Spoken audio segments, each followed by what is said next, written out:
Sunday crew. Geeking out is what we do. Giggle on, it's gonna be great. Don't be late, let's celebrate.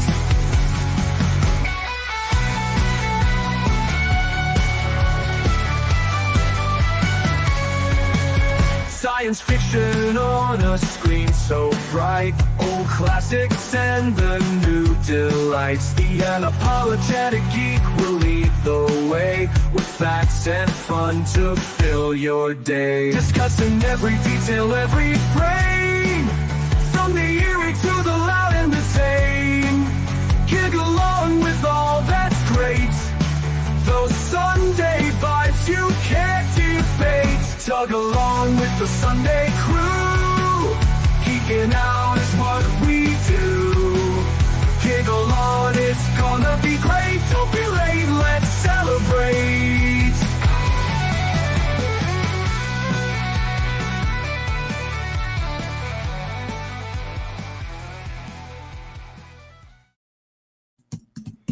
Hello and welcome to Tug Chat.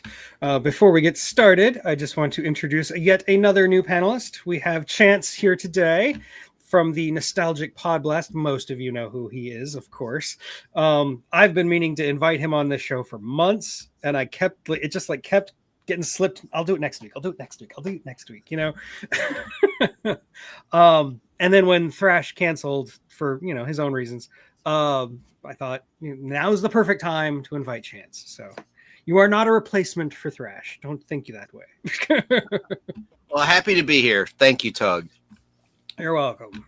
And Tracy's supposed to be here. She's running a little late, but she'll hopefully be here. We'll find out.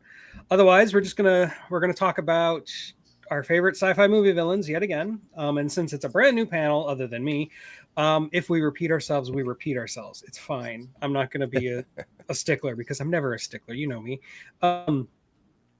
And let's go ahead and say hi to the people who are here. Danny Staten is here. Hello, greetings. Michael DeCosimo, as always good to see you. And Vim, again, also always good to see you. And Sarah is here. She's in the chat. Hey, Sarah. Just Carowin. Hello. And Chance is here. There's two of them. Yeah. Okay. I don't know. Chance, do you have anything you want to say before we get started? No, I just, like I said before, happy to be here. I know you're in the Missouri area. I'm in the Atlanta, Georgia area. My show is the Nostalgic Podblast. I'm on YouTube and Facebook and anywhere you can listen because it's an audio program as well. And so I think we're all a good fit for each other. And I can't wait to hear what D-Man's got to say and hear his picks and yours, Tugs, about the best sci-fi villains. This is an awesome topic. Okay, excellent. So, yeah, I guess I'll go ahead and get started. I'm not going to talk about Darth Vader again. I did that last week. But yes, I saw the shirt. That's why I mentioned it. I'm actually going to start with, let's see, who do I want to start with? I'm going to start with Ming the Merciless from Flash Gordon. Especially the 1980 version, which is played by Max von Sydow. I love him. The original Ming the Merciless from the original serial is also great. Can't remember the actor's name off the top of my head, but yes, Ming, there he is. Mm-hmm. I love Ming. He started life as kind of a weird Fu Manchu stereotype thing.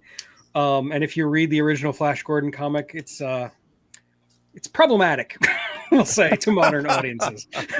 But I feel like he's evolved in a way that, especially by the time Max von Sydow played him in the 1980 movie, I feel like he's become his own thing. He's so flamboyant, and Max von Sydow just chews the scenery so hard. He almost beats out Brian Blessed for just how much he's chewing the scenery. I love him so much. He's probably one of my favorite villains. He's way more interesting than Flash Gordon. Flash Gordon is boring, but Ming the Merciless is fantastic. I love him. There we go. They're the originals. Yeah. Charles Middleton. I've got the original comics back there, but I'm not going to get up. This is my cheat sheet. Nice. Yes. Starlog, Starlog, only always. good up to a certain point, to like 1979, which is when this was published. Damien's got a picture. There he is, the Max von Sydow Oh, yeah. version. That's a great pick. It is. Because he's like a space Mussolini. Yeah. That is a good way I to didn't look want at to him. say the other analogy, just, you know, that's not a great word. Oh, Indy Spoats is here. So hello, channel Hey, member, Indy Spoats. And how about Mick's daughter? She sure was something to look at. Oh, I loved her. She's way better than Dale. And yes, Ming was clearly the model for Palpatine. Mm-hmm. And I like the soundtrack of that movie. I'm a big Queen fan, of course. Yeah. It was sad in Bohemian Rhapsody. It was a Fox movie, so they couldn't even cover the Flash Gordon aspect of Queen's soundtrack in their career. They just didn't even touch it. They couldn't because they didn't have the rights because it's a Universal movie, and that was a Fox movie. And I thought they did a good job, though, with that as a Queen fan. But I digress. And Highlander, both of them. I really like the soundtracks on both of those. Slasher Fred is hello, Slasher Fred. Where is it? The Fox from the Power Rangers movies. Yes, obviously, Flash Gordon. Yep. He wanted to make a Flash Gordon movie, as we said. Yep. Mike Harper. Hello again, Mike Harper. Saw you last night. Actually met you last night. Sarah. Membership, 4 months. Yes. Apes together strong.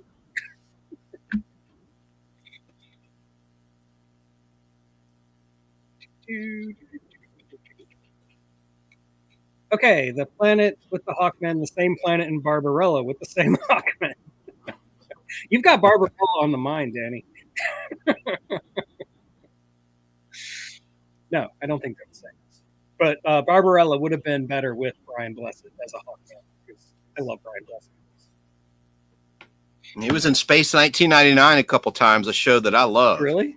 Yes. I didn't know played that. Maya's father, Mentor, and then he played in Earthman, the commander of Ultima Thule, which is a space expedition. The where were they going to? The Pluto, I think planet Pluto in our solar system. And then they went off course and they became immortal. And they landed on an ice planet similar to Hoth in The Empire Strikes Back. And that was filmed in 1974, episode Death's Other Dominion, season 1 of Space 1999, which is streaming for free on the Shout Studios YouTube channel. They have all 48 Space 1999s running constantly. And they've done that for almost a year now. It's kind of cool. Wow. Yeah, Sarah's been trying to get me to watch it. So, yeah. You'll see so much stuff, so much influence, and so many actors that wound up doing other shows in England that were made in England, like Raiders of the Lost Ark, Superman the movie, Empire Strikes Back. Because Space 1999 was filmed at Pinewood Studios. Right. That was the Superman Chris Reeve movies and other projects. Yeah. So it was. Yeah, you're probably right, but I always get Pinewood and Shepperton confused. So yeah, and Bond villains too. The Bond villain from Indiana Jones: Last Crusade, and For Your Eyes Only. That actor was in a Space 1999. Yeah. I can't think of his name. And he was in one of the AT-AT commanders in The Empire Strikes Back. Yes. Maximum firepower. Glover. Julian Glover's his name. Yeah. Thank you. Yes. Classically trained Shakespearean actor. Congratulations to 750 subscribers. Oh, well, thank you. I'm starting to grow. Yeah, creeping up to that 1,000. But as I was talking with BBB last night, the closer you get to that milestone, the closer you get to 1,000, it's going to slow down right before you get to it. You'll be at like 999 for days. I've been running the Space Giants because it's in the public domain, which was a Japanese show from 1966 to 1967. It's like Ultraman or Spectreman or the Power Rangers, and they were the first Transformers. These were robots that could transform into rockets, defending the Earth from an alien named Rodak, who sends monster after monster to conquer our planet. He collects planets like Galactus would devour worlds in the Fantastic Four comic books. And it's a half-hour show, and I think that's helped me grow my channel. And thank goodness they're in the public domain. So yeah, I've been watching it. It's great. It's so much fun. It is. In Rodak, I love the lines, and I like the way it was dubbed. I mean, the actors, the American actors that dubbed it, did a fantastic job as well. Yeah, you can tell they weren't just cashing in a paycheck, which is so easy to do. That's true. Okay, so now it is your turn, Chance. You get your first pick on my channel. Oh, cool. Can I acknowledge something Indy said? Yeah, sure. Space 1999 aired in 1975, Chance. Yes, it did. It was produced in 1974, filmed in 74, and then it debuted in September 1975 in U.S. syndication. Correct. So my first pick, cover your ears, guys. It's got to be Khan! From Star Trek II: The Wrath of Khan. It's got to be. Absolutely. And he had some real motivations. I mean, the Federation neglected him and his people. Now, of course, Khan was introduced in a Star Trek first season episode titled Space Seed, the 22nd produced in production order, including both pilots, Where No Man's Gone Before in the Cage. And his deal was he was exiled from Earth in around the year 2000, but he was a dictator in the Middle East. And he ruled many lands from 1992 until 1996, Spock said. He was a ruler of many nations, but a dictator. And so what happened was he was frozen and put into outer space. And remember, Star Trek season 1 was filmed in 1966. So the 90s was so far into the future. So they actually thought you could freeze people, put them on a little tiny, basically a space submarine, and send them off into space. Like we'd have the technology by the year 2000 to do that. Well, sure, we did that in the 60s to Walt Disney, didn't we?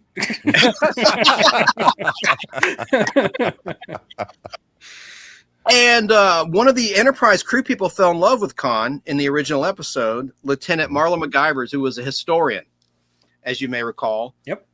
And she winds up, at the end of the episode, he tries to take over and successfully does take over the USS Enterprise by cutting off the ventilation system and putting a gas into it and controlling the computers. He studied all the technical manuals when he was in the sick bay after Kirk and Spock revived him. And, his punishment was, hey, you're going to be able to take over a whole world and conquer it as you conquered countries in the USA in your day, in the 20th century. And he considered that a challenge. So he went with his wife, his future wife, Lieutenant Marla McGivers, to that planet. Well, flash forward 15 years.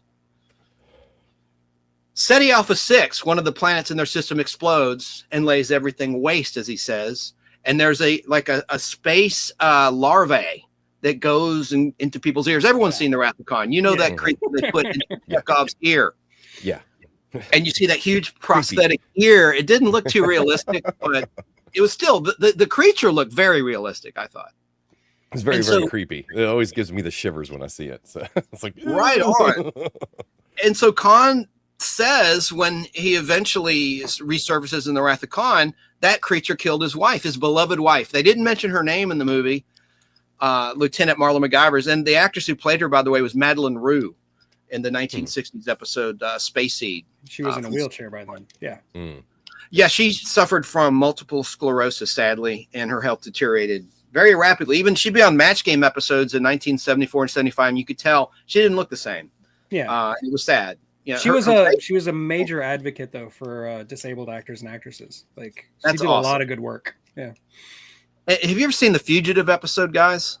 Yeah. The Fugitive series. Yeah, the series. Yeah, of course. She did a season 1 episode titled Somebody to Remember, and she looked completely different. She had dark hair, and she was very attractive. I mean, she looked different than she did in Star Trek Space Seed. Anyway, I digress. But, so Khan's motivation is, okay, the Federation put us on this planet. They neglected to check on us. We've had a disaster. My wife's dead, and so, of course, he blames Admiral Kirk, and he's shocked to learn that this guy was promoted from captain to Admiral Kirk.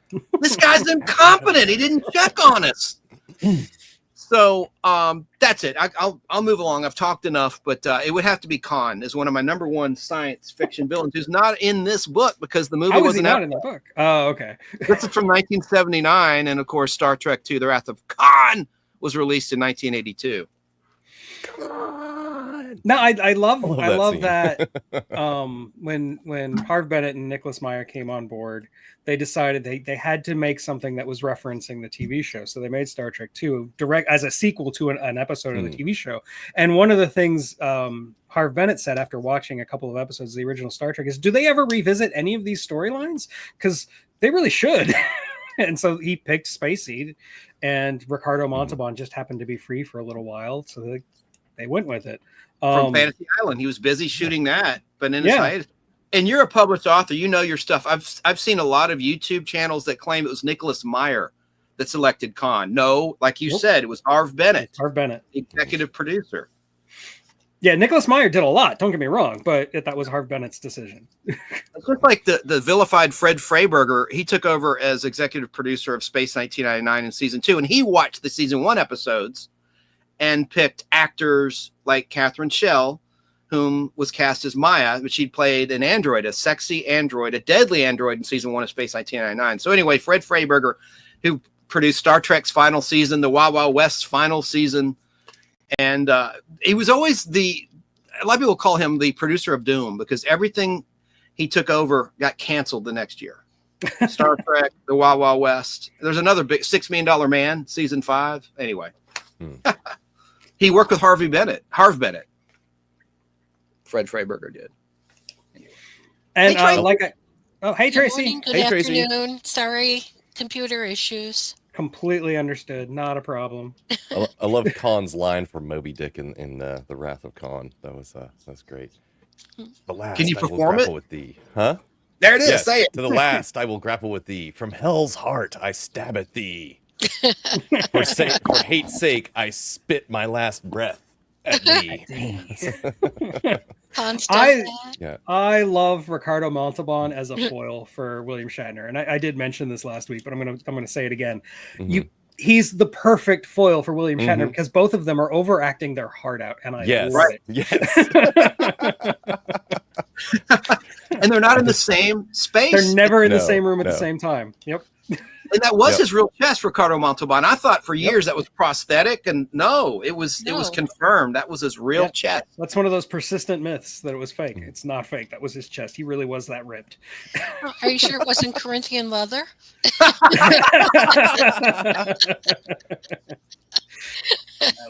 Tradition's flame. But actually, that's one that I had on my list too. Well, yeah, Khan is. Oh yeah. Yeah, my two picks were Darth Vader and Khan. They were the two easiest picks. I tried to show you a curveball by wearing this, Tug, and everybody. Oh, That was a curveball. And yes, also Picard quotes Moby Dick a lot. Yes. True. Yeah. Mm-hmm. But we'll get to that later. Okay, Tracy, well, you're here just in time. Now you get to pick one of your favorite sci-fi movie villains. Okay. Well, I know you guys said this last week, but I still think Hal is pretty damn creepy. Yeah, you brought up Hal last week? Yeah. Oh, yeah. I mean, like, he's telling the guy to put his helmet on and make, it's like, hello, you're a computer. You're not supposed to tell me what to do. I'm supposed to tell you what to do. And he's watching, like he's got that eye, but that eye is like everywhere. Yeah. Just can't see it, but. And Douglas Rain's voice is just so haunting. Being from Chicago, I appreciate that Hal was made in 1997 by University of Illinois. I'm afraid I can't do that, Dave. Exactly. I mean, I thought that was perfectly creepy. Yep. And it said if you dissect the movie as much as I have in my many years of idolizing that movie, you will find out that Hal is doing weird things from the very get-go. Like there's that chess game that he's playing with Frank Poole, and he's cheating.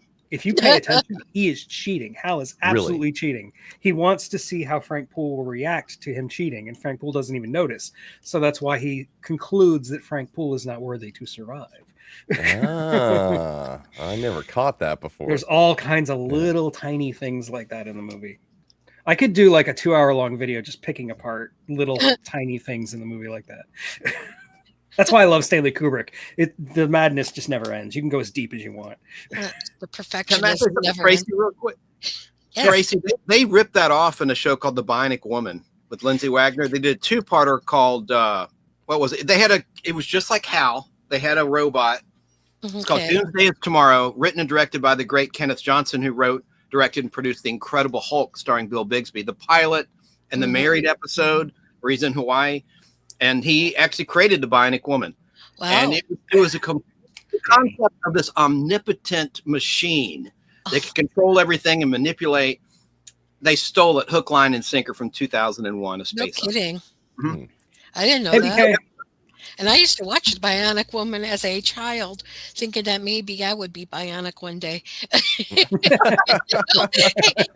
It's like how many girls, like, we used to play Wonder Woman back in the day too. How many times we spun ourselves into delirium, turning into a robot. or her sister, and we could never do it. And it's like after we spun around, all we did was like cling into each other and fall down. You needed a hula hoop to go with that. Something like Vim, you didn't know about the hula hoop. I won't comment on what Vim said. To say that Hal isn't a villain is like saying that the Terminator is not a villain. Right. It's just their program. Somebody made that point last week. I mean, we didn't actually talk about Yeah. the Terminator, but somebody in the chat was Yeah. talking about how the Terminator is not the villain. I'm like, Yeah. yeah, he is. I guess it depends on your point of view. Yeah. If you look at it from the point of view of like it's trying to kill us, then yeah, it's a villain. If you look at it from the point of view of whether it has like emotions or the ability to care, then no, it's not. It's just doing what it's programmed to do. But it's like, is a wolf a bad thing because it eats a baby? It's just doing what wolves do. So He we does still not care to villainize send the them. very best. Yes, 2010, the year we make contact. I really like 2010. It's very different from 2001, where 2001 too. is like It's a good slow and movie. methodical. 2010 is more of an action movie. Like it's more, like a mainstream. Yeah, Peter Hyams made it. He also did Capricorn 1, a couple other things. That was a good I love Capricorn 1. Oh my Yeah, yeah. God. Good one. Simpson's in it. But Mhm. Roy Scheider, 2010. Yeah, Roy Scheider was Mhm. awesome. Good He job. was everywhere back then. And Bob Balaban as Dr. Chandra. Yeah. fantastic. Yeah, that was John, great. John's got a good point on the, because Hal does say this mission is too important for me to allow you to jeopardize it. Yeah, and as you find out in Yeah. 2010, both the book and the movie, Hal was dealing with conflicting orders. Like, Mhm. Mhm. Was Which he caused supposed him to have, survive, or was he supposed to let people live, or was he supposed to, complete the mission? complete the mission? Yeah. And my mind is leaving me, Dave. My mind is going. I'm afraid. Sounds like my I'm Siri afraid, Dave. My mind is going. or my Alexa, either of the two. I swear to God, I was in the shower and my Alexa's in the shower. And I'm in the shower and all of a sudden she comes on and tells me like a fact of the day. I almost fell on the bar soap. I was going to cling my head into the damn back of the shower. Like, I didn't program it for that, but she's programmed to speak every day about like 8:45. I'm like, Tracy, you need to get rid of that. What a cautionary tale 2001 was about AI, huh? Mhm. Way ahead of its way time. ahead of its time. Yeah. And BK in chat mentioned Khan. That was my pick. I don't know if you related or Khan. not. Khan was my pick, and then he mentioned the villain from Black Hole. Yeah, Black Hole. That's Disney's a movie I've got to Black Hole. cover on my channel one of these days.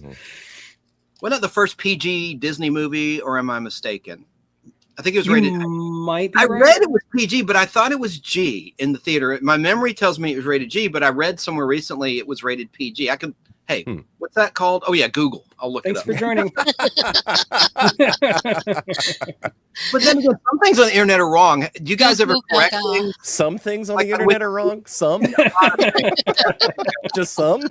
Yeah, when I start my research for my videos, the first place I go is Wikipedia. Not because Wikipedia is accurate; it's not. No. I go because I want to see how wrong it is when I'm done. I start with Wikipedia, I read Wikipedia, and then That's I do my funny. own research, and then I go back to Wikipedia. And I'm like, wow, that's wrong. That's wrong. Yep. That's wrong. That's wrong. Oh, there's so many things on there that are wrong just because Half it's said. relying 100% on the members to actually do the editing. And if it's an obscure topic or a topic that not a whole lot of people know about, then it's all on the one guy or whatever that's actually writing that article to know his stuff. So And don't even get me started on the IMDb trivia page. yeah, Oh really. no. It's like I like either that they're wrong or they give you half the story. Yeah, You know, Yeah. it's like there's no conclusion or there's no Mhm. middle part. So how did they come to the person falling off the bridge when there wasn't a bridge on that Mhm. stretch of land anyways, you know? One of the things I love about the IMDb trivia page, though, is that every once in a while it'll have like this completely random statistic. It'll be like, this was only the second movie where Roy Scheider had his left toe broken. What? Who cares? And was there a Like the- third? Reminds me of the Three Stooges. You know how many Mhm. times Mo got hurt? Oh yeah. If there's a jury for that, there'd be one for every show they ever Mhm. did. And yeah, John, ChatGPT, there was like that lawyer who was using ChatGPT and it was just giving him Yeah. fake law. Yeah. Oh, and there's been some horrific stuff out there, like one where a kid was trying to get his help with his homework, and the thing told him to go kill himself. I've read that. Like, And the world would be a no. better place without you, kind of thing. And it's like, you're a plague. It was very like Mr. Yeah. Smith from The Matrix. yeah, It's, Oh, it's good the God. smell. It's the He smell. didn't Did he But really? no, like if you actually go into the history of that story, like there was a Yeah. long silence between like when he started asking questions and the Chat GPT actually answering, and a lot of people think that he was priming it to give him that answer. Like so it was Ah. probably a hoax, but maybe not. We don't know. Dang. I wouldn't be surprised. Like honestly, I have no trust whatsoever in AI. I cover sci-fi movies for a living. Lots of cautionary tales of AI in sci-fi. Lots. Battlestar Galactica. Yeah. Yeah. Mhm. I've got a big one on my list that I can get to in a minute.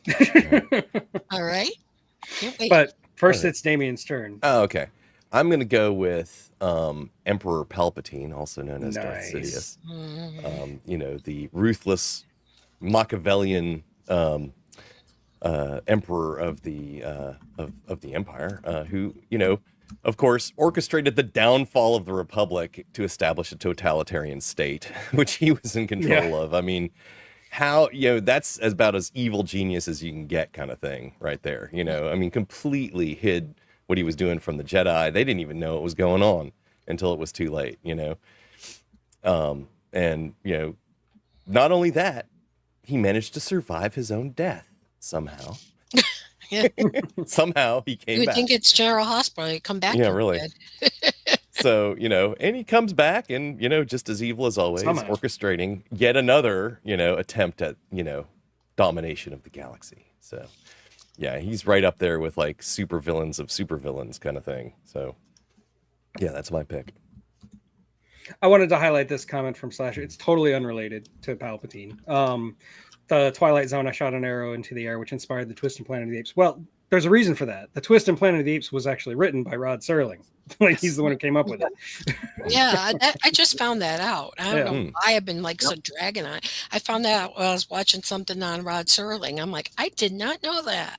Yeah, he actually wrote a couple of different scripts for Planet of the Apes and eventually Mhm. dropped out because he was never satisfied with his scripts. And so but the Mhm. one thing that persists was his twist ending because everybody loved it.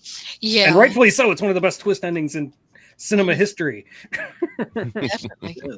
To D-Man's point, I like the Emperor's laugh, that evil laugh. Yeah. Oh, yeah. Mhm. Oh yeah. Yeah, that's good. Yeah. And exactly. It blows my mind that Ian McDiarmid was actually young when he did the original Star Wars trilogy. And so like when he came back for the prequel and the sequel trilogy, now he was actually the right age. It's so wild to me. Perfect, wasn't it? Mhm. Oh, In yeah. 1982, when they shot Return of the Jedi. Oh my god! And did you Yeah. notice, like, if you watch VHS Return of the Jedi copies, there's something that's like airbrushed out of his costume. I don't know if white was showing from underneath, but you'll see like these little black bars, like matte lines, if you will, covering up something. It's on the laser disc. It's there on the I'll have close-up. to look for it because I do have the VHS versions. Yeah. Oh. On the It's like laser one of the disc. few VHSs I still own. Do you, I do you think still maybe have a you saw the white VHS underline. player that works? Yeah, I do still have a VCR. I don't know if it works. I haven't VCR? tried it in a couple of years. Actually, but I it heard you basically could get those on like eBay for like $25. Yeah. Yeah. Not even. We have a not Radio Shack around here that sells stuff like that. Like Radio Shack's gone, but it's basically Radio Shack. Oh, okay. I wish we had something like that around here. Yeah. but- Me too. The kids collect that stuff, Some sealed VHS tapes go for hundreds, if not thousands of dollars. It's always smart to have old tech. I have a VHS that converts to DVD, a Toshiba unit from 2009. And Nice. thankfully it still works, and I use it all the time. My son loves to buy old electronics and just take them apart to see how they work. Like, Oh, cool. Yeah. I have a VHS player, but it's in my daughter's room, so I'm not sure if it still works or not, or if it has like a petrified, grilled cheese sandwich in it or something. I want to watch the So peanut butter and jelly movie. yeah, That petrified sandwich. I You have could not say it was checked it, petrified. And yeah, Oh Slasher my Fred, let's gosh. give a shout out to Peter Cushing as Grand Moff Tarkin in Awesome. the first Star Wars. Yeah. Also excellent. Mhm. Hammer Proto horror. Emperor. Yeah. He was the only one who was not afraid of Darth Vader at all. Mhm. Yeah, the cojones. Mhm. Yes. And I love the choke, the Darth Vader force. Yeah. And I always said, not to sound weird, but I always thought it was cool. It would have been cool, and he did it. Thank gosh. I put on message boards. I hope he does that to his woman, when he's turning bad, to show how evil he's Oh, become. yeah. And he That's did. exactly to, what he does. yeah. Yep. I'm having a brain toot on her name, Amidala. Amidala. Amidala. Mhm. Padme He Amidala. does that. I'm like, I don't know if Lucas will have, and Rick McCollum, who was kind of like a yes man to Lucas back then, will have the what to do that. And they did. I was like, cool, they did it. And I don't know if it probably wasn't because of me. I mean, what hubris and delusion. But on all these message boards, like Star Wars message, I was like, please have Vader in Revenge of the Sith choke her out or something. It would just show what an evil SOB he is. Anyway. Mhm. Mm. No, I thought Revenge of the Sith of the prequel trilogy is probably the best one, and I really love everything about the climax on Geonosis. I think they do that really Mhm. well, or not Geonosis, the other one. I can't remember my planet names off the top of my head. My brother would disown me. Oh, God. Yeah, I know. Mustafar. Mustafar. Yeah, Mustafar. Yes. Because that's where Darth Vader has his base. In the Right, end, that's where he has his 'cause base that's where later. really Darth Vader was created. So Exactly, that's where he was born. Yes. But what did the panel think of the no Darth Vader moment?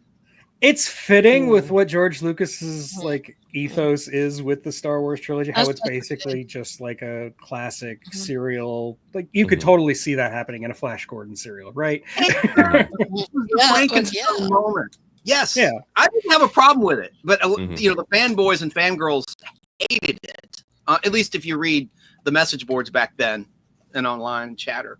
hmm Yeah, I know. I agree. I do like how he shows his power in that moment, and like everything in the That's room crushes is everything just in the room, crushed. You know, Yeah. With his Just, you know, force. the rage comes out, and it just happens, and it's like, yeah, But going back to the Emperor, one of Mhm. the things I love about the Emperor is that when it came time for the Emperor to show what he could do, oh he yeah, does something completely different and unexpected. And he's like shooting lightning out of his Mhm. fingers. That is amazing. Like I remember seeing Return of the Jedi in the movie theater. It's actually the first movie I ever remember seeing in the movie theater. And I Mhm. remember gasping. I was like Yeah. 5. I remember just gasping when that happened. And in Oh, man. in the prequel, which one was it where him and Yoda have it out? Is that the Revenge of the Sith or whatever? Yeah, that's in Revenge Yeah. of the Sith. Yeah, Right, yeah. okay. They're like Um, fighting in the Senate. I love that. Yeah, just that whole like lightsaber battle and throwing lightning and everything. It's just like Yeah, Yoda that was can- one thing I was Yoda can super get worried down. going Yeah. into the prequel was like, how are they going to make Yoda lightsaber duels look good? And they Mhm. did. They made it work. Yeah. I don't know how. He's a nimble little green guy. Yeah. Yeah, Darth Maul was awesome. That battle. I mean, that was the one Yeah. diamond in the rough for me in Mhm. episode 1. Absolutely. Yeah, Mhm. And him getting chopped in half, Darth Maul, and falling. That was- yeah. Mhm. Obi-Wan proved you don't actually need the high ground. No, yeah. I love that scene just before in episode 1, just before the Hi, force Sean. field opens up, and he's sitting there and he's like bouncing, and he's like, Oh, let's yeah. go, come on. He's like pacing. He's Yeah. like a caged Yeah. animal just waiting. Oh man, yeah. A lot of That's good a good comments scene. in the chat. Oh my gosh. Yeah, my chat is awesome. A lot of people are well, this one gentleman is so upset that Taylor didn't know it was Earth in Planet of the Apes. Oh my God. He was too busy smoking his cigars to pay attention to where they were. He hadn't been through a nuclear holocaust yet, I guess. I don't know. I mean, everything looked pretty different and melted, and I don't know. Yep. It was barren, no life. I do love that the very first thing Charlton Heston does when he gets on shore is he checks to see he has his gun. I just think that's funny. And that dire fate of the female astronaut. Forget the character. Yeah, that's brutal. You know, with the crack in the suspended animation. What do you call it? The chamber, or whatever. Yeah. Yeah. The pod. There you go. That's it. The pod. Okay, so I guess that means it's my turn again. And as I alluded to, I'm going to talk about another AI, but this time I'm going to talk about Colossus, the Forbin project. This is kind of the movie that really like started the whole AI turning evil and taking over the world trope. Like Colossus is where it all starts. 1970s movie where the governments of the world have created a couple of competing AIs to try to, end the Cold War because, 1970s. And these AIs start taking more and more control, and especially the one in the United States, which is Colossus. It's in charge of like North America and South America. It starts to communicate with the one in Russia, and they basically start to collude to come up with a plan to take over the world to protect humanity from itself. And you just see all this authoritarian stuff coming out, and Colossus is manipulating people into killing other people, and it's like keeping the head scientist captive in his own house with like cameras and Big Brother. And it's such a good movie, and it's so predictive of where sci-fi would go after that. Like, you can see the Terminator in it. You can see so many other things. I don't know. And Colossus to me is really creepy because every step of the way it does seem logical. Like, it's showing you how you can use logic and reason and no emotion and still come to authoritarianism. Like, it can still happen that way. And yeah, I just love that. I think that's really, really cool. Yeah. So Colossus. Yeah. Has anybody else seen it? No, but I mean the theme sounds very common in lots of sci-fi. Especially nowadays. Yeah, especially nowadays. The whole idea that you can come from a position of unfeeling and still end up authoritarianism is usually kind of one of those things that happens because somebody doesn't want to come out of power, or a certain group doesn't, because they're afraid of what the people might do to them if they are, blah, blah, blah. Whereas what you're talking about, the computer is doing it to save humanity, basically, right? Yeah, basically. It's more of like the Isaac Asimov version. Yeah. So it's not about feelings or a desire to survive necessarily as much as it is a desire to protect, and then you end up with an authoritarian state anyway. So yeah. Interesting concept. I like it. Yeah, it's kind of nuanced there. I mean, it's like it's there, but it's quietly there. Yeah. And yeah, somebody else mentioned it in the chat. Slasher Fred. It inspired war games. The computer in war games is very close to Colossus. Yeah. Shall we play a game? How about a nice game of chess? There was no way to win. It's been a long time since I've seen that movie. I have videos on both of those movies on my channel, Colossus and War Games. I love War Games. That's a great movie. Me too. Awesome cast. What was the computer's name again in that one? The Whopper. Yeah. Like the Burger King. Yeah, exactly. Ooh, good choice, Daniel Garcia. It's on my list. Zur, the Kodan Armada. It's on my list. Okay, we can talk about it later. It's fine. We got time.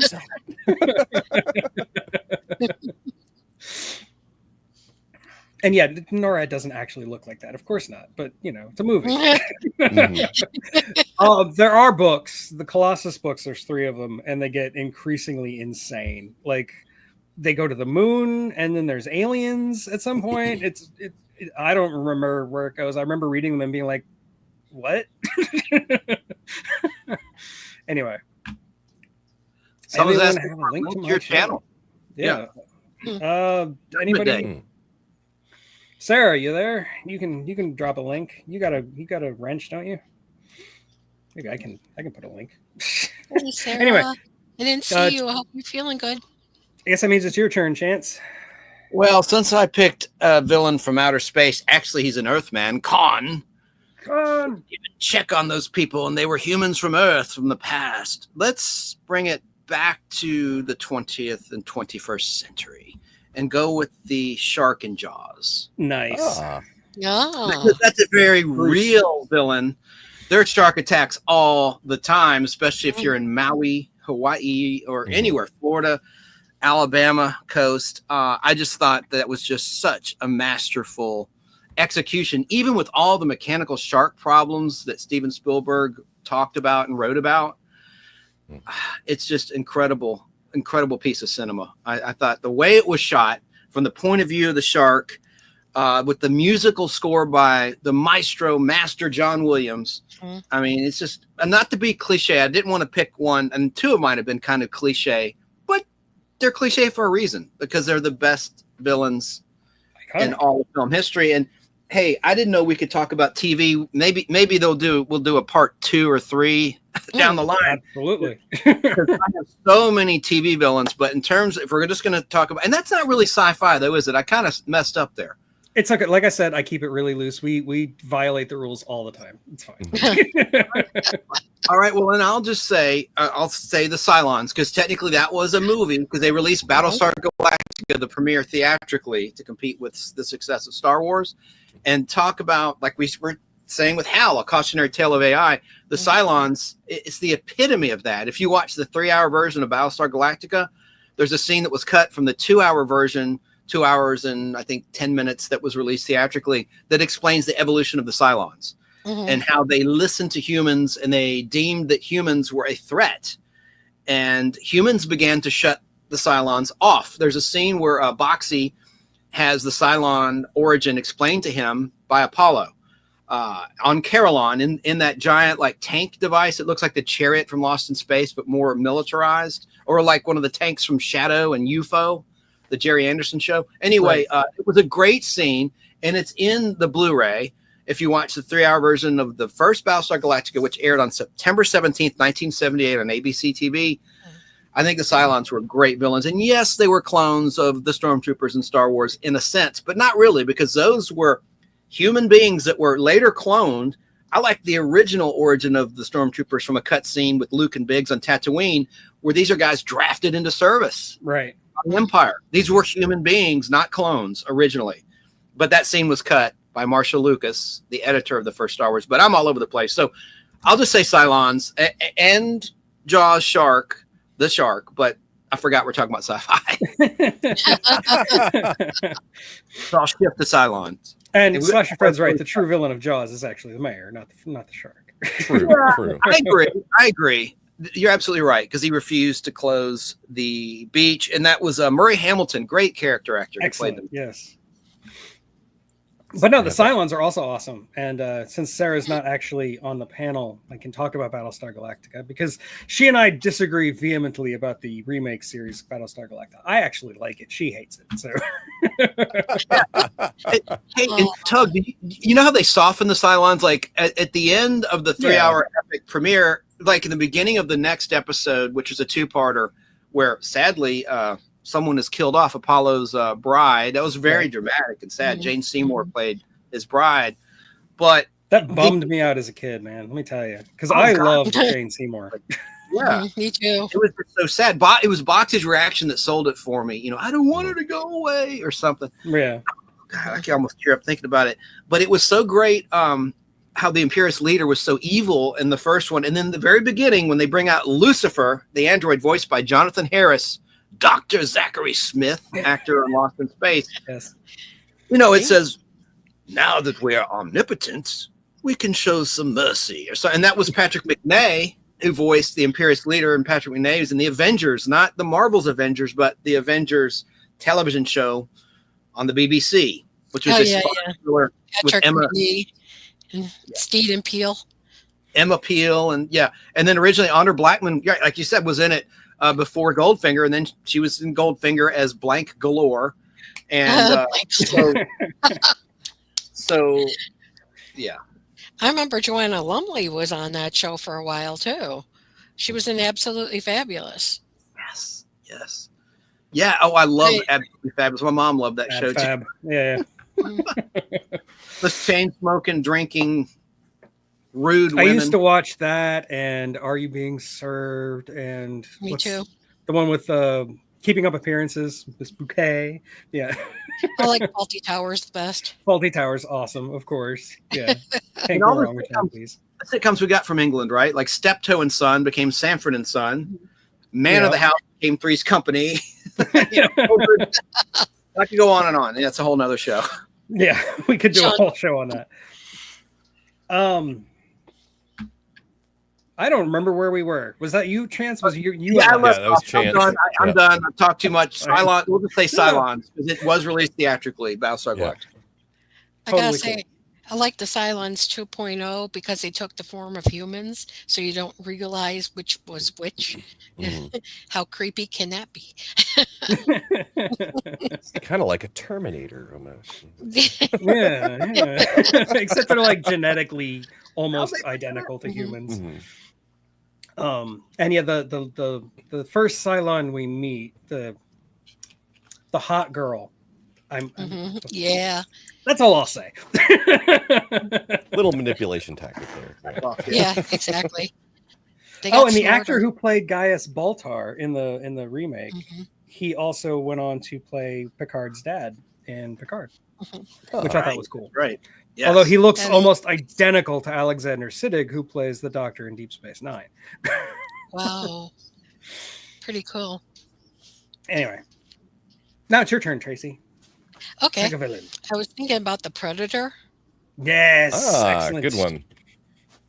Yeah, that was pretty scary. I mean, I didn't leave freaked out, but I kind of left with a question mark in my head after. Like, homina, why?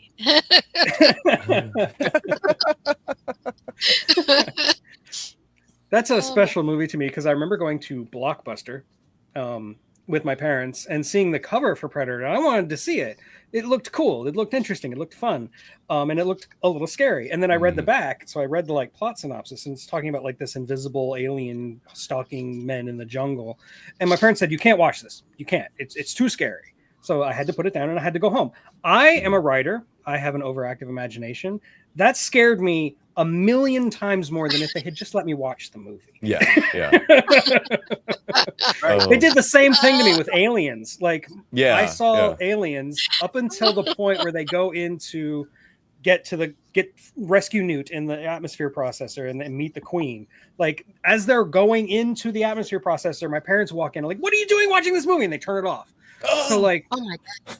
The climax had to happen in my head. And again, it was way scarier in my head than it would have been if I just watched the movie. Why would you do that to somebody? It's like the movie's almost over. You just picked my number 3, Tug. You just picked my number 3. Yeah, it's fine. I'm not going to talk about it. But anyway, the Predator. I absolutely love the Predator as a villain because he's got his own moral code, and it's kind of similar to what the men are actually doing. It's all about machismo and the honorable killing, and I don't know. I just love it. Yeah, that's good. Cool. And I did a video on it, and if you watch the video, you can actually see the original design, and you can see Jean-Claude Van Damme in the suit, and it looks stupid. The original design looks terrible.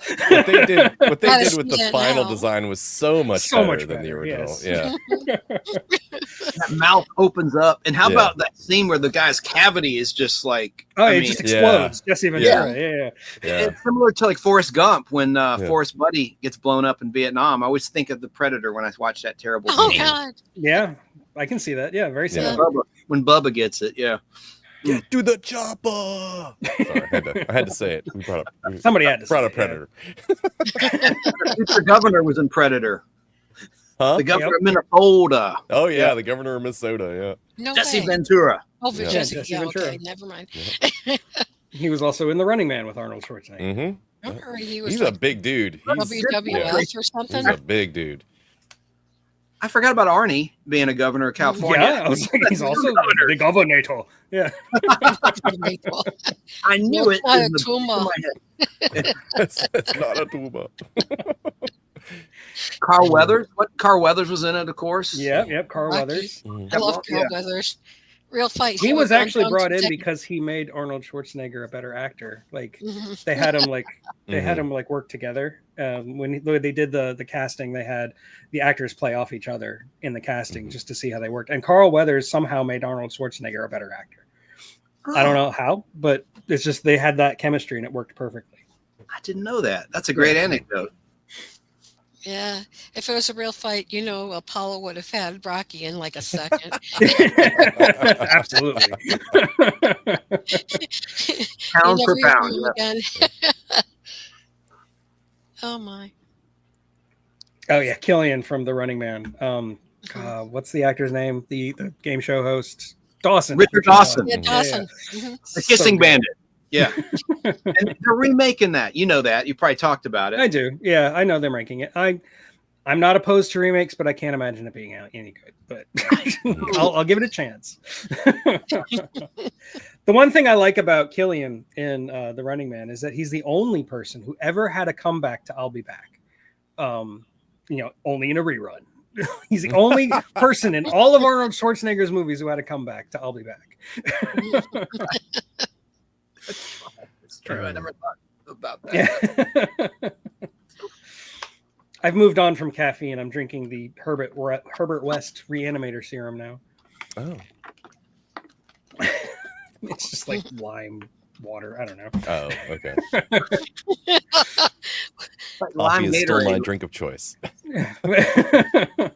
I actually can't drink coffee. It gives me Oscar. anxiety attacks. It's so weird. Oh. Mm. I used to drink coffee. I used to drink it like it was, going out of style, especially down in college. Like Mhm. me and Uncle Joe at the Denny's just drinking coffee all night long. Like, yeah. But I can't do it anymore. It gives me anxiety attacks. I don't know why. Wow. I don't know. I would probably die if I didn't have coffee because it's replaced my blood at this point. I tried drinking decaf for a while, but it Mhm. just, no, it's not Ugh. right. It's like I would either die or become unconscious for an extended period of time. So- Okay, well, that means it is your turn, Damien, unless you have anything All right. else you want to say about the Predator. oh, just awesome movie. Love the whole concept of the Predator. Yeah. Anyway, and Love. Predator 2 is good too with the Yeah, the Predator 2 whole- was good. Yeah, Yeah. with the whole spaceship and the the whole like group of predators in there. And I the- also the- highly recommend Prey. Yeah, the Prey newest was one. really good Mhm. too. Yeah, Mhm. great. It was a great one. But so my pick, because somebody brought it up in the chat and it is on my list, I'll go ahead and bring it out here. But Zur and the Kodan Armada, and by extension, the Kodan Commander Krill, because he Yes. was a big part of that. But yeah, Zur is he's just ruthless, cruel, heartless, merciless, just kind of arrogant and yet very foolhardy, guy who, wants to take over his daddy's, civilization, basically. He's And he mad at his survives. dad. He doesn't die in the end. No, he doesn't die. You're right. He survives. He gets in the. He's also a coward in that way. Oh, totally. Gets, or at least has a very strong survival instinct, would Right. be another way to put that. Gets in the escape pod and runs away when Commander Krill tries to, mutiny and take over the command ship and so on and so forth.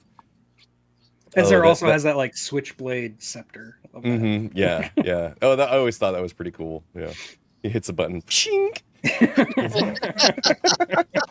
It's like, just try to challenge me. I've got a knife. It's like, dude, I've got a friggin' blaster and a bunch of guards. What do you?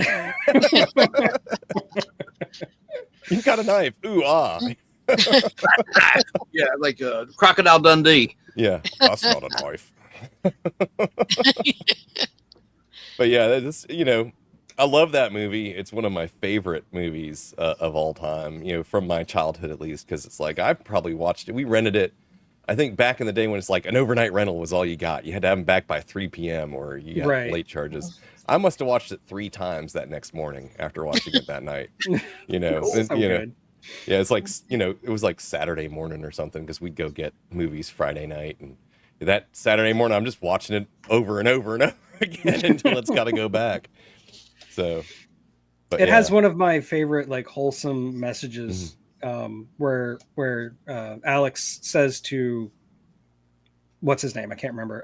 That he's just a kid from a trailer park. What is he going to be able to do? And the guy replies, if that's what you think, then that's all you'll ever be. Yeah. I love that. And that's kind of like the encapsulation of the whole movie. Like its theme is basically that. Yeah. The real deal, Eminem. As somebody who grew up in poor Ocoee, Florida, like it spoke to me. Yeah, if that's what you think, that's all you'll ever be. So. Yep. Also, I like that when the commander's, after Zor escapes, and the commander's like, "What are we gonna do? What are we gonna do?" And the other guy's just like, "Die." We die. We die. I love that one. The little thing flips over his eye. He just kind of like pauses as it flips over, and then goes, "Yep, we die." Great scene. Do you guys think The Last Starfighter should be updated with newer CGI? Doesn't need to be. It doesn't need to be. It was good enough. It's kitschy for its time. Yeah, it's got character because of because of the way it looks, and it was convincing enough. Yes, it looks like CGI, but it also looks like spaceships in space. Like shiny new spaceships. So the asteroids could have been done better, but we're talking. The inside of the asteroid is the one thing that like the people who made the CGI were really disappointed with because they ran out of time and money. That's just what it came down to. You also could only render so many polygons back then, and texture mapping was not necessarily the easiest thing to do. So it just turned into a gray blob in the background. Yeah, pretty much. I've got lots of anecdotes about The Last Starfighter. Will Wheaton's in that movie. You barely see him, but he's there. He's in the trailer park. He's in the trailer park. Okay. Yep. He's one of the kids in the trailer park. I'm gonna have to rewatch that now just to look for Will Wheaton. You got me hankering down for 8 Mile. I don't know why. I just can see it Mile. really early on, like while the opening credits are still going on. He's running in the background, playing ball with the other kids. That's the easiest really young. He's in the movie a couple of times, but that's the easiest place to find him. He did a good job with a YouTube official Paramount Channel summary of Star Trek Strange New Worlds. I really enjoyed his commentary about it. Yeah, at least during season 1 he did. I don't know if he did it for season 2. He probably did, but I'm not sure. But I know he did for season 1. I enjoyed his commentary. Cool. I like Star Trek Strange New Worlds. I love Strange New Worlds. I think it's the best like new Trek that's out there. Yeah. Anyway, Zur. Awesome. Yeah. I could talk about Lost Starfighter all day, but we should move along. Yeah, we should. We should. So, Eric, that's your turn. Right. It's my turn. Let's talk about Zorg from The Fifth Element. Instead of Zur, we're going to go Zorg. Zorg. Oh, I love Zorg. Gary Oldman with this like thick Southern American accent, basically playing a arms dealer mixed with like a George Bush. I mean, it's so hard to describe him, and it's Gary Oldman, so of course it's fantastic. And he's just doing the bidding of the darkness. And when he dies, I think is like he's got that like black inky blood coming out of his weird headpiece, this like clear plastic headpiece. I don't know, like he is having so much fun in that role. Gary Oldman is that like I feel he makes the movie more fun. Yeah, he's only in a few scenes, believe it or not. But he is, I mean, other than the darkness, the primary villain, and he's great. That's all. You want something done right? Do it yourself. Yeah. But what do I know? Now Gary Oldman always makes a good villain. Like he's a Russian in Air Force One. He's Dr. Smith in that Lost in Space remake. Yeah, that was good. I was in a movie he did called Lawless. He had a small role in that. It was about the Prohibition days, based on the Frank Darabont novel. I've tarred and feathered a bootlegger, but anyway, he's in it. Good for you. Tia LeBeau's in it. Indy's son, if you will, Indiana Jones' son. And Tom Hardy, Jessica Chastain is in it. It's a underrated movie. It's a It's a Miramax hell of a movie. cast. Yeah. Yeah, and Gary Oldman. It's a great film if you ever want to see that. But And I'll keep my eye open for you. oh yeah. I played Guy Pearce's henchman, another good actor. Oh, Guy Guy Pearce. Pearce too. Wow. Yeah, Awesome. he was in the remake of The Time Machine, which I Yeah. actually liked.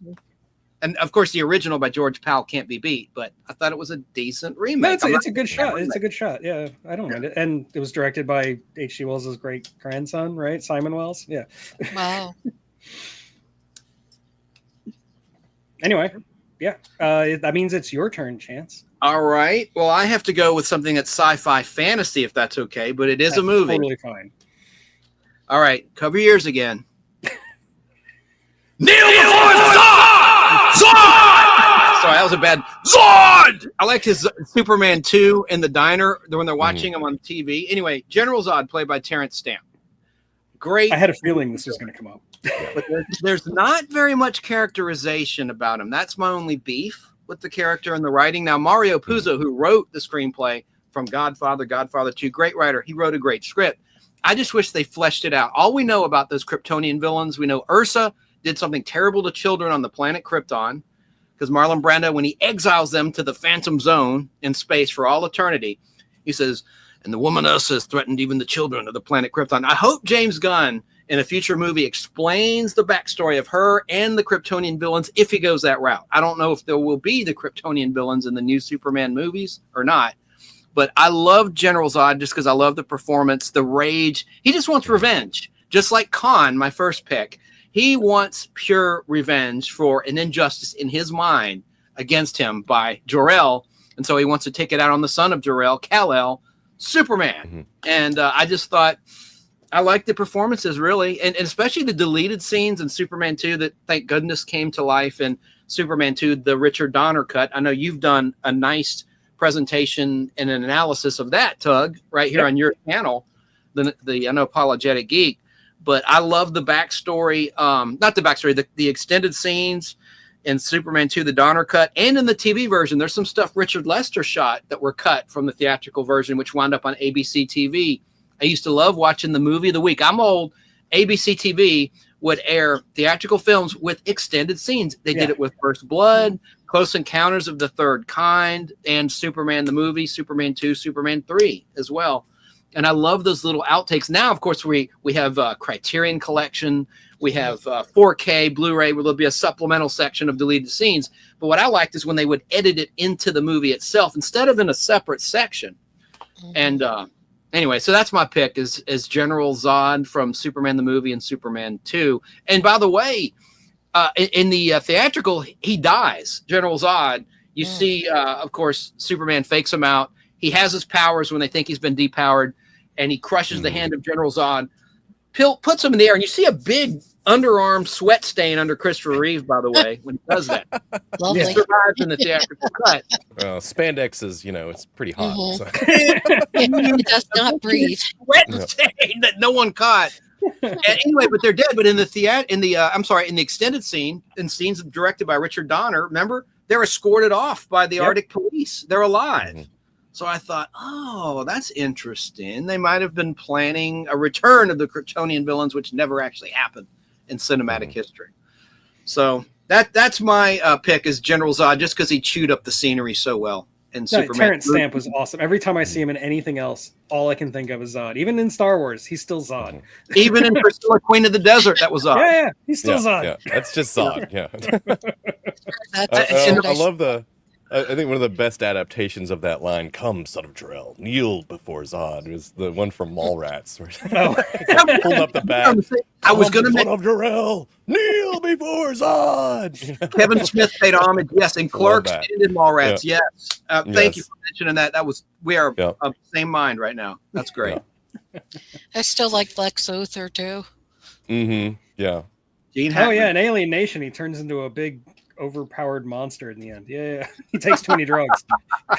That's right. I forgot about that. Yeah. Cocaine monster. He was in Alien Nation. Yeah. Yeah, he's the bad guy in Alien Nation. Yeah. I forgot all about that. Judgment, what are you waiting on? Judgment says he's never seen a Superman movie ever. The Chris Reeve or just it? Any Superman Henry movie? Cavill, any of them? Wow. Oh, Going, That's crazy. yeah, the Christopher Reeve ones are the best, if you ask me. Well, yeah, They're they are They got that obviously the best. hokiness to them, but yet they're still. It's 'cause it's Superman. It's supposed to be a little hokey. The John That's Williams kind of movie? why I do have high hopes for James Mhm. Gunn, because that's what he says he wants. He wants it to be a little hokey, a little cheesy, because it's Mhm. Superman. It's supposed Yeah. to be. Yeah. And plus, he does such a great job as Clark Kent when he's playing Clark Kent. Just Yeah. kind of clumsy and awkward and lovable little guy. Anyway, I had a feeling Superman was going to come up. That's why I didn't bring it up, because I figured Chance was going to. I actually had General Zod on my list, so that one's off now. And same with Lex Luthor. I'll be but, right back. I have a StreamYard glitch. I'm gonna duck out Okay. and come back. I can't hear. No problem. Yeah, I will be covering Superman 3 on my channel relatively soon, where everything went wrong. Superman's 1 and 2 were both good. 3, And then there's 4. I'll talk about that one too. 3 is the one with the computer, right? Where the one that was not Brainiac. Yeah, I actually liked that one because it was just so it's so out there. cheesy. that's why I'm a classic Doctor Who fan. Yeah. Okay, I don't Mhm. care. These new ones are all kind of high tech and CGI'd up. Though Yeah, I like the original ones because they were just that bad. They were good. Mhm. yeah. Look for that. Oh. Yes, watch the first Superman with Christopher Reeve first, then watch Superman 2, and then do as you please. Don't forget to name drop Office Space. I would never miss an opportunity to name drop Office Space. Because yes, Office Space does reference Superman 3. Oh. Anyway, I got to put you back over here. You've messed up the order. I'm sorry. Ongoing StreamYard glitch. About an hour in, it defaults to like my other camera and my computer mic, and I can't hear anything. I don't know why it does that. Does that happen with weird. you guys? Do you use StreamYard? Not really, no. I use StreamYard, but I was having problems linking into this because it's under my Google account, but yeah, it kept on coming up under my my Facebook kept on coming up under the Google, but it kept on coming up under AOL, and that's the one I don't use. It's like, stupid computer, no, this is not what I want. Anywho. I mean, that's good, Mike. At least you've seen the Batman movies. Most of them. Mhm. That's good. Hey, lot of Richard people Pryor don't was like- funny in that movie, regardless. Yes, thank you. of how good the So movie good, was. yeah. August Gorman, and I like Vaughn too, from The Man from U.N.C.L.E. Mm. I mean, Robert Vaughn as Vaughn. Ross Webster. But and how that about the Borgifying machine scared the crap out of me as a kid. robot Vera, right? Yeah, Robot Vera, exactly. First on-screen assimilation, and I'll never forget it. It was terrifying. Okay, year were you Tracy. born, Doug? Or do you not Okay. want to say? What? What year were you born? Or do you not want to 78. say? I don't mind. Okay. 78. You're a little bit older than me. Okay. But I was still spooked by Vera the robot. Okay, I'll shut up now. Wait. What Younger. year were you born, Damien? Same year as Tug. Yeah, we're the same age. Yep. Oh, okay. So that makes me the older one of all you. Mhm. I'm Oh, the same you're age as hey, I'm the same age as Thrash. But I'm not Thrash. Nobody could be Thrash. No, only Thrash. You have experience and wisdom. Yeah, okay. I don't know. It's like you guys brought up a lot of ones I was going to go with, but also there's this other movie I saw. It was called Alien, and I forgot the bad ones versus the good ones. But that part where you see Susan Sarandon giving birth almost to that alien coming out of her chest freaked me out to no end. And I was like probably about 14 or something when that came out.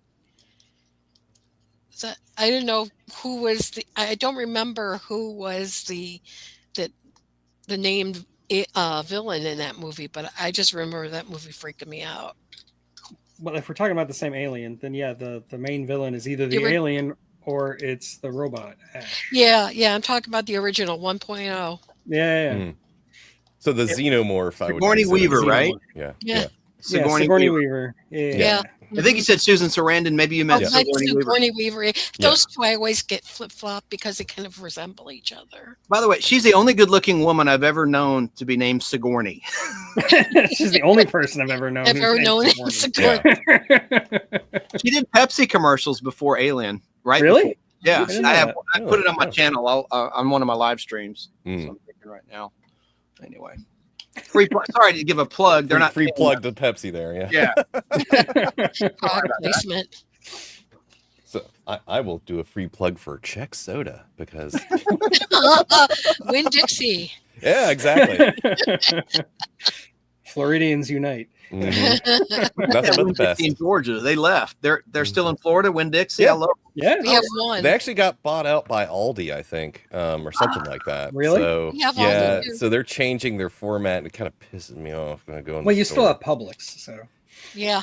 Yeah, but Publix is expensive. Is it? Yeah, can and be. You gotta work compared- the BOGO. Work the BOGO. Buy one get one free. If you buy one, it's half price. Watch Yeah. those But BOGOs. well, 'cause the sometimes thing about BOGOs though is that if you go in the week before and that thing is $6.99, when it's on for BOGO, it's $9.99. So they get you really for like, 20. Basically, you're just getting 50% off in the second item. Yeah. So it's the way they manipulate you into thinking you're getting 2 for 1. Mhm. You're really buying it at a higher price and then getting the second one free. And they say you're saving $9.99, but really you're only saving $4. Yeah. So, Huh. anyway, or Yeah, $3. Vim is correct. Sigourney Weaver's first name actually is Susan. Yeah. Is it really? You were half Yeah. right anyway. I didn't know that. Why did she Tracy. change it to Sigourney in the? I guess Bad Sigourney advice, Weaver is Brian. more memorable than Susan Weaver. I don't know. Wow, you learn something new every day. Cool. So yeah, Ah. the xenomorph is a scary, Terrifying, scary creature in Alien. That is like nightmare-inducing kind of thing. Just yeah. See, I like those kind of movies where like there's like a villain, but it's not blatantly said or seen. Mhm. It's that feeling of suspense that really makes a movie for me. I love You only that see suspense. a few clips of it here and there, and that's it. Yep. Yeah. So Yeah, Alien really takes its time. Like Mhm. compared to a modern movie, it would be Yeah. boring because you Yeah. don't see anything really happen for the first hour. Yeah. It's all just suspense. setting Yeah. tone and suspense, Yeah. making you feel anxious, like something's about to happen, but you don't know what. it's Yeah. the build up, and then there's little That's things psychological happen thing. here and there. It's like And then it's when just like enough. the big event happens, and Yeah. you got the alien coming out of Kane's chest, that's Mhm. completely unexpected. Like Mhm. nobody saw that coming. Even the actors didn't see that coming. Yeah. Genuine Mostly. reaction. Yeah. Mhm. What's her name? The other actress. Oh, The yeah. one from Invasion of the Body Snatchers. She was traumatized by Alien. Yeah, she had no idea that was going to happen, and it scared the crap That out scene of of her screaming with the blood Yeah. spraying on her face. That was 100% a genuine reaction. Mhm. Oh yeah. Yeah. He's about Yeah. Veronica Cartwright. Veronica Cartwright. Yeah, Yeah. her. Yeah, That's Angela yeah. Cartwright's older sister. Yeah. Wow. She was in Little House on the Prairie. Yeah. Yep. Among Wait, other and- things. Daniel Boone as a little girl and Twilight Right. Zone. And I Yes. Sing the Was Body it on Electric. Danny Thomas show too? No, that was Angela Cartwright. Her sister Oh, okay. played Little That's Linda. okay. I got them two mixed. Yeah.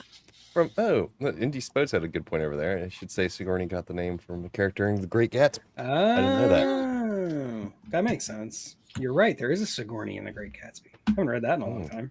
Oh. Okay. Anybody else have anything to say about the alien other than that insectoid alien design is one of the creepiest things ever? Yeah. Most Yeah, it is. unsettling. Most unsettling. Yeah. Yeah, I have one quick thing to say. It really hits you in the lizard brain. Uh-oh. Yeah. Oh yeah. Yes. I can't believe. Remember these? Here's some nostalgia. This is the kind of stuff you see on my channel, the Nostalgic Podblast. But there were little viewfinders. You put a cartridge in, no sound, Right. and you hand crank it, and you look through the whole. They made one for Alien. Marketing that R-rated gory movie to children back then. I could see how many kids didn't go to sleep that night. How many parents had to settle them down. The late 70s and 80s were a different time. Yeah, They we were. had our sharp edge toys. Mhm. Nice. $6 million $6 man cartridge. Nice. The Bionic Man in action. It's a scene from the first 1 hour episode. Population Zero is the title of that episode. Anyway, I digress. Okay, Damien. Having trouble Dessert? deciding between sticking with the theme of computers, taking over, or AI or something. Yeah, I guess I'll go with it. Agent Smith from the Matrix. Nice. Yeah, it's just I've always thought he was a great villain because like he's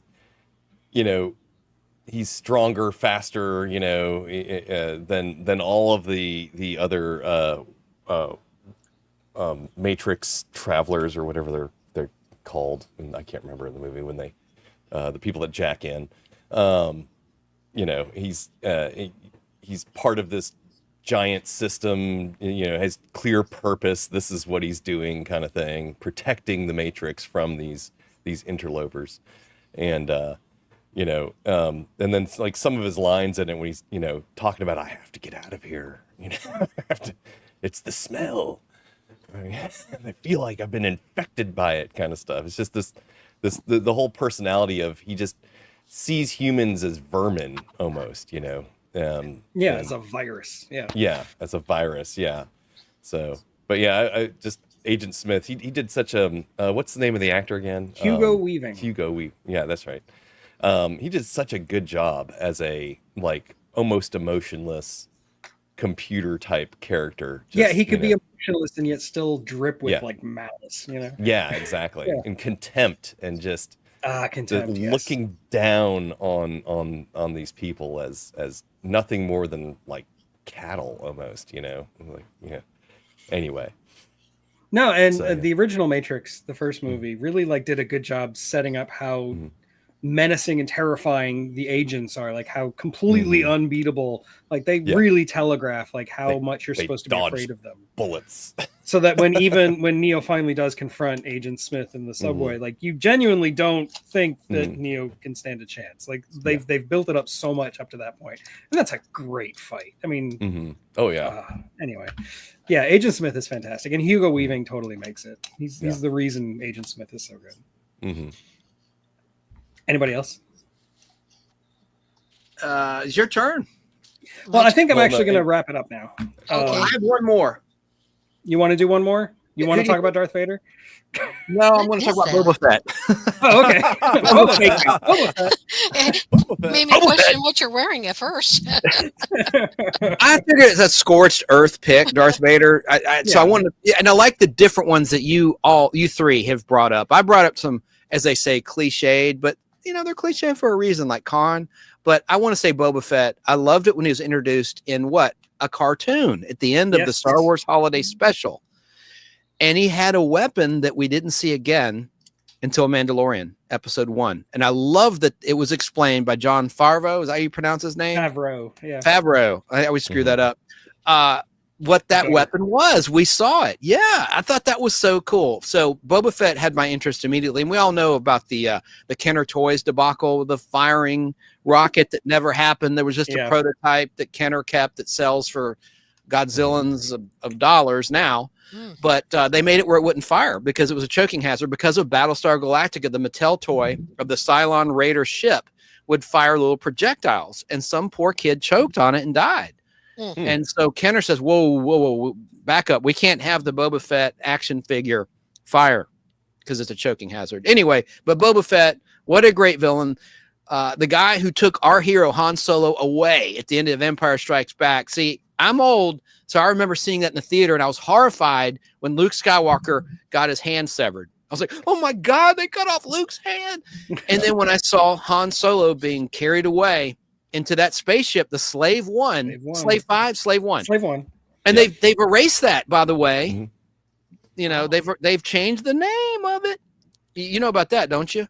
No, I don't. They changed the name. A few years ago, Disney said they're not going to refer to that, and they actually renamed the spaceship of Boba Fett because they thought it was too offensive. Slave is problematic. Yeah. Oh, wow. What did they rename it to? That I don't remember. Like, I think they just. erased it. Like I don't know if they renamed. I did say renamed. I don't want to misspeak, but that is an absolute fact. You can look it up. They made a statement that it will no longer be referred to as that. But anyway, getting back to Boba Fett, I just thought spray. Fire spray or something. Fire spray. What are you talking about? The ship? That's the new name. Hold on. I don't know. Hold on. Let me verify that. Okay. I've not heard that name. But just Boba Fett was so mysterious. And I don't know if I like how they had an origin in the prequels, in Attack of the Clones. Yeah. About his dad and everything. I don't know. I like the mystery. What I'm doing is going by my former childhood memories and my former inner child, thinking about Boba Fett and how he was so cool. And Jeremy Bulloch played him. That was the guy in the costume who has sadly passed away. But I like the voice too. And like Darth Maul, he only has a couple of lines. Dead. Yeah. It's no good to me, dead. And he stood up to Vader, like Grand Moff Tarkin in a way. And boy, that's all I got to say about Boba Fett. I mean, what else can you say? He's just a great character. He's a mercenary. He just wants the money. He's in it for the money. And his outfit just looks so cool. He's the anti-Han Solo. Han Solo turned out to have a heart, right? Right. At the end of Star Wars, you thought he was going to take the money and split. He returned. That's the difference. I think Boba Fett is the anti-Han Solo. Yep, a mercenary with the heart. Fett's iconic Slave One ship is now officially named Fire Spray 31. Yeah. That in is the so book dumb. of Boba Fett, aligning with the ship's model designation. Just the name Fire Spray. That's not a smart. That's not an interesting name. I don't. Disney does realize he's a villain, right? So yeah. I mean, in the show, he's kind of not. Well, at the same time. Oh, that show. Yeah. I love The Mandalorian, and I love Andor. Me too. I don't. I like Boba Mandalorian. Mhm. And look, basically, the Rocketeer says Indy about Boba Fett. I agree. Yes, he definitely looks like the Rocketeer. And Yeah, he does. Yeah. And as George Lucas has famously said, he didn't steal from anybody; he stole from everybody. So, as you watch Space Giants on my channel, the Nostalgic Podblast, you'll see little bits of stuff from Raiders of the Lost Ark and like on a low budget, shoestring budget. And I know Tracy's been watching Space Giants and enjoying it too. It's kind of a silly show, but there's a lot of action. It's Rodak's really over the top, the villain.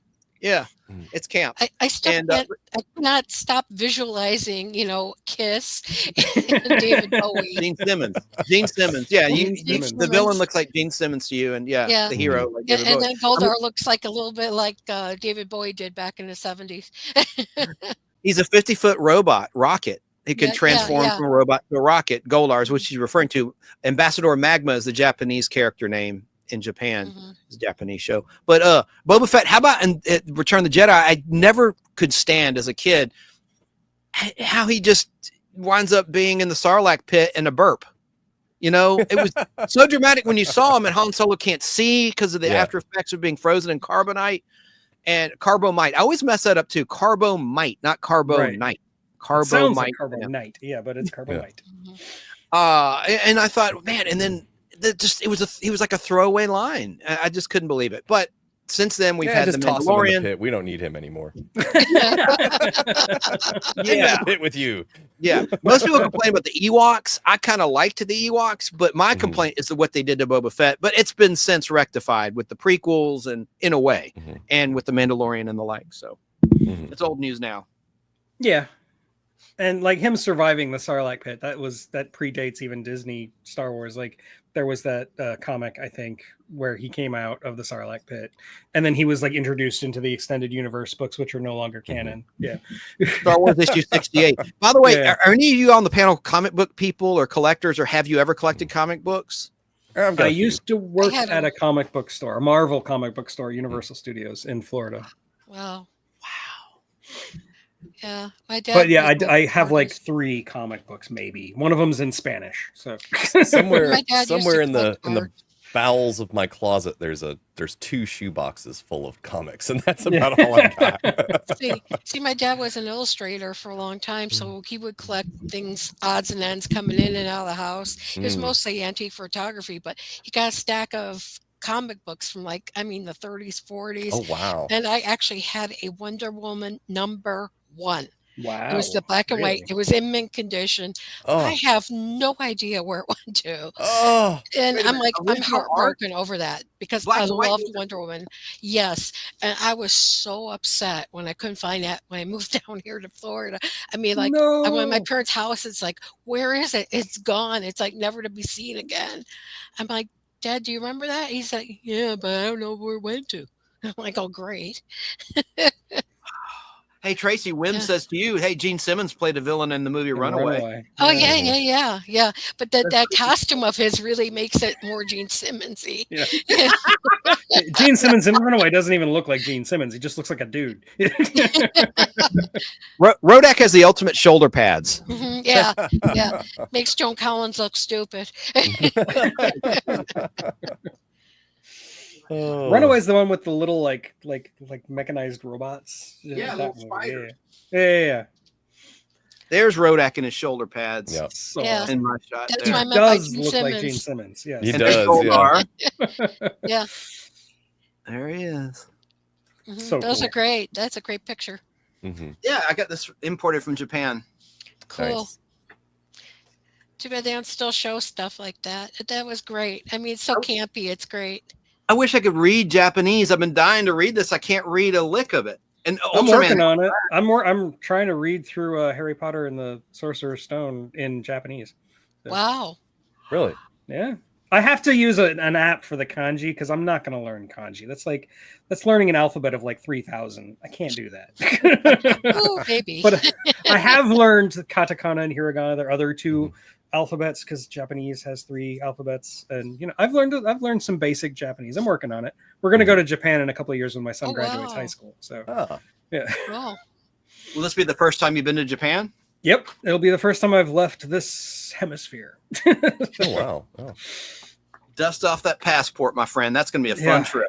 I haven't used Yeah. it in a long time, not since the last time I went to Canada. So yeah, the only places I've been internationally are Canada and the Bahamas and Mexico. So I haven't gone far. Love it. Anyway, so yeah, let's wrap it up. We're basically at an hour and a half. I will be back next week. I haven't decided if I'm going to do another one of these or if I'm going to change topics. I know Lance is really keen on coming back on the show and he wants to talk about good, bad movies. We might do that. I don't know. I haven't decided. You know me, I don't really figure it out until later.